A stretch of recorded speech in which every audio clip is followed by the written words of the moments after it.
first order of business is to be done with the doubt. So we're going to come back to something that we said earlier.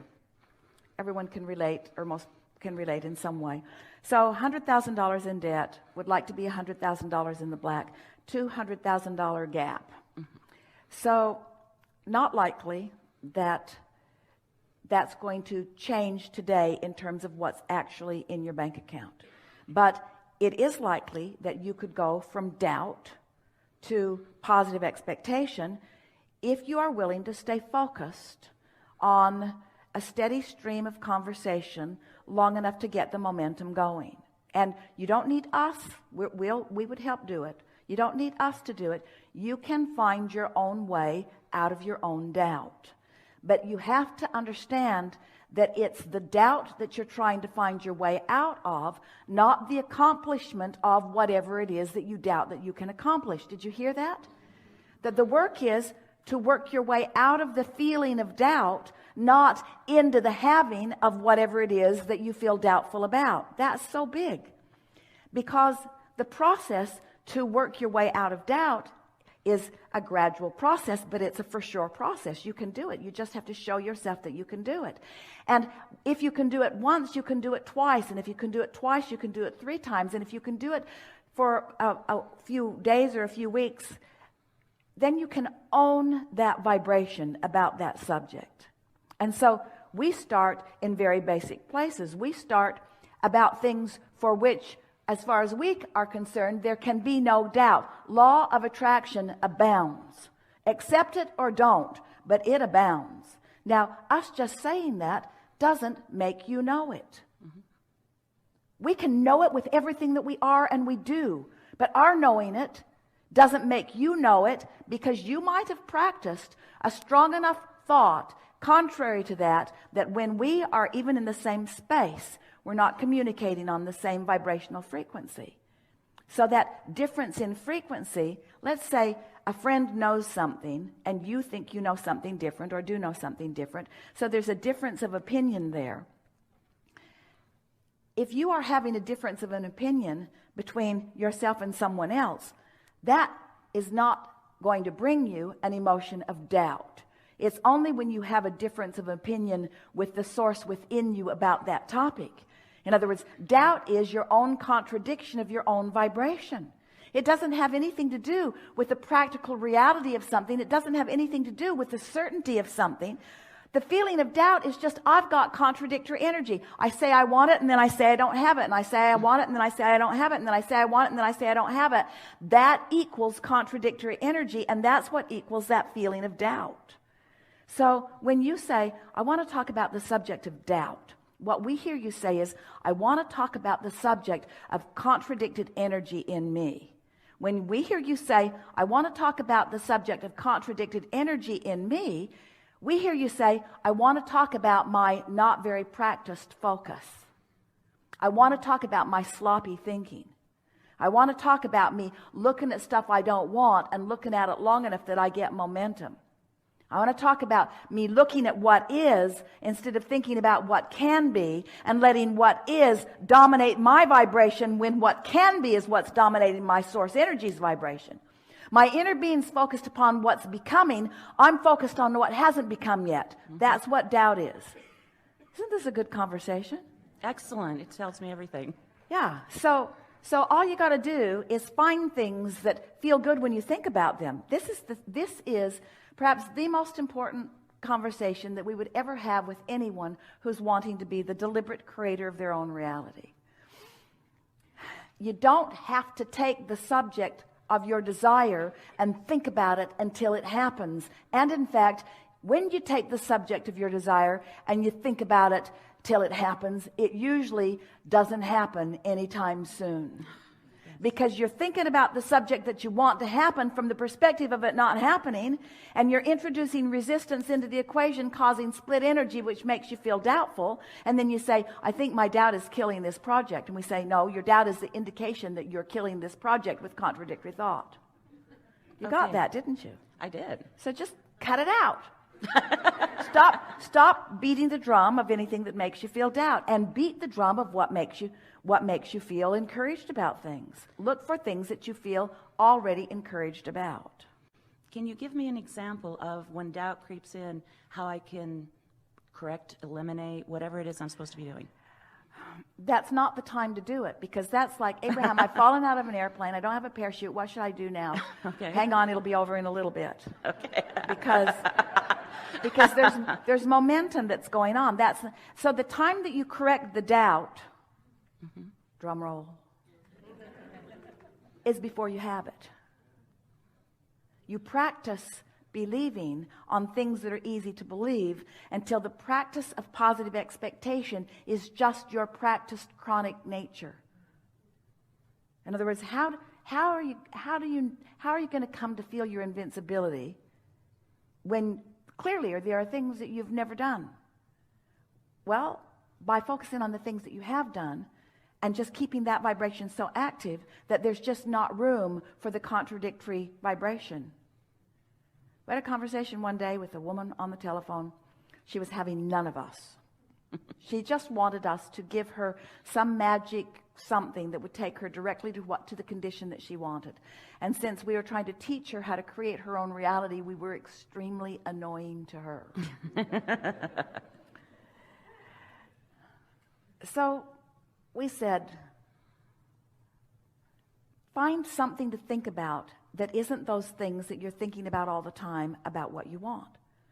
Why would I do that? Because if you can think about the things that you're not thinking about all the time, you have a chance of shifting your vibration. And if you have a chance of shifting your vibration, then things will shift in response to your shifted vibration. Your reality will change. Oh, she wasn't having any of that either. Like what? Like what do you think I should think about? We said, well, things that don't matter very much to you and that you don't have contradictory energy already going, because every subject's really two subjects. If you've got this, if you're feeling lack of abundance and it's really strong within you, every time you talk about money, you're going to practice the feeling of lack of abundance. You just can't get around it. You got to start in some other place. Like what? We said, well, like, think about butterflies and blue glass and feathers. And she literally went in the phone. It was a telephone conversation. What possible good could that do if I think about things that are meaningless to me? We said, well, it would cause you to practice a resistance-free vibration. So she hung up. She wasn't having any of it. Jerry had not heard the conversation because he was not in the room. They were in San Diego. They were going to La Jolla for lunch. And as they got to La Jolla, Esther felt a very strong impulse to go into a shop. Now, that in and of itself is not odd at all. But the degree to which she felt the impulse was strong, and Jerry couldn't hold her back from it, which he was usually pretty good at. And so she just bolted in. He followed her in. She made her way all the way to a back wall in this shop that went in. And once she got in there, there was a display wall, ceiling to floor, blue glass. Well, Esther didn't think about it. She didn't make the association between the thought that we had presented and what she was seeing. And they weren't looking for blue glass. They weren't interested in blue glass. They found the amount of blue glass noticeable, shockingly noticeable, commented on it, and then made their way out. They were on their way to George's in La Jolla for lunch. So they went down and had lunch and came out, and then they walked down to the cove, to the ocean. And as they were walking across this grassy park, they were surrounded by a flurry of butterflies that was so intense that they had to stop talking in order to not eat them. Intense butterfly invasion. And they were laughing and sort of waving them away from their nose and eyes, and still Esther didn't realize what was happening. And then a little boy come running across the field and had something for Esther. He was clearly coming directly to Esther, holding up a feather for her that he had found on the ground. And when Esther took the feather, she realized that the blue glass and the butterflies and the feather had all been something that we had all focused on together in a non-resisted state. And that the universe said, since this is active in your vibration right now, and since there is nothing contradicting this active vibration right now, then this will be a very easy thing for you to realize in your experience. So their movement through time and space was influenced. The timing of where they went and when they went there. The conversations that they were having with one another. The unfolding of their day caused them to rendezvous in less than 2 hours with all of these things, because that's how law of attraction works. When something's active in your vibration, all unseen and seen forces are moving toward the fulfillment of that in your experience, unless you have doubt. And it's not the doubt that we're talking about. The doubt's just the indication of the contradictory vibration, which is only you beating the drum of a subject in contradiction to what you really want. Do you get this? Yes. In other words, you get to create your vibrational atmosphere, and you get to make it as detailed as you want. You get to add the momentum to the things that you want. And this time-space reality, if this time-space reality has inspired within you the desire for something, it is our absolute promise to you that it can deliver the goods in fuller fashion than you have even had the ability to imagine in its fullness, because you haven't imagined it in its fullness. You imagined it in its incrementalness. Increment by increment, you put pieces of it into the vortex. And the universe has brought, by law of attraction, all of these things together. We are co-creating together, you see. Just understand your very important role, and most important, understand your most important work, which is that worthiness factor. So how does worthiness fit in with doubt? Well, worthiness is the emotion that you feel when you're not contradicting your own desire, and doubt is the emotion that you feel when you are contradicting your own desire. And why right now might you be contradicting your own desire? Because you've been practicing contradictory thoughts and they never felt good. Then why am I doing it now? Because you got used to not feeling good. You got used to the feeling of doubt. So much so that one day a woman said, we were trying to encourage her to talk about what she wanted instead of about what she didn't want. Mm-hmm. And she couldn't come up with much. And so we said, well, do you want such and such? And she said, oh, I don't want that. I've already got that. Well, what about such and such? Well, I don't want that either. I've already got that. She actually thought that desire or wanting means that feeling of not having it, that yearning feeling, that if the yearning feeling isn't present, then I don't really want it. And if the contented feeling is present, then the universe isn't going to give me more because I'm already contented. Mm-hmm. And that isn't the way that it is. Are you getting this? Mm-hmm. So yes. You just have to talk yourself out of doubt.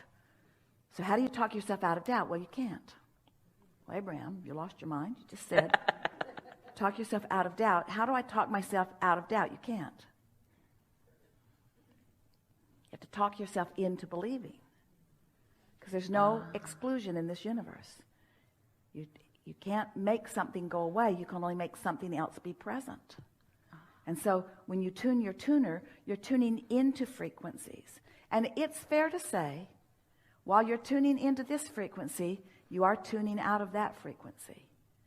But it is our promise to you that if you were to focus on tuning out of that frequency, you would tune into that frequency that you're trying to tune out of. Are you following us? Mm-hmm. You want to focus on what you want. You want to think about what you want. You want to start slow where it's easy. And if you have to think about butterflies and blue glass and feathers until you can show yourself, Esther and friends, they've had so much fun. They make lists of things that they don't care about, and then they watch how many of them the universe will bring to them today. Long list. Let's go find how much the universe can bring us that we don't care about. Oh, we cared about it enough to write it down. We just didn't care about it enough to worry about it. We just didn't care about it enough to doubt it. And we want everything that you care about to get into that category pretty quick. I don't doubt anything for myself because I know that I'm the creator of my own reality, and I know that I'm an extension of source energy, and I know that I was worthy in ways that I can't even find ways to describe. I know the goodness of my being. That's why I'm here. That's why I was given this opportunity. That's why I have this body. It's why I created all of this. I'm the creator of my own experience and have guidance that will help me to remember the trajectory that I'm on.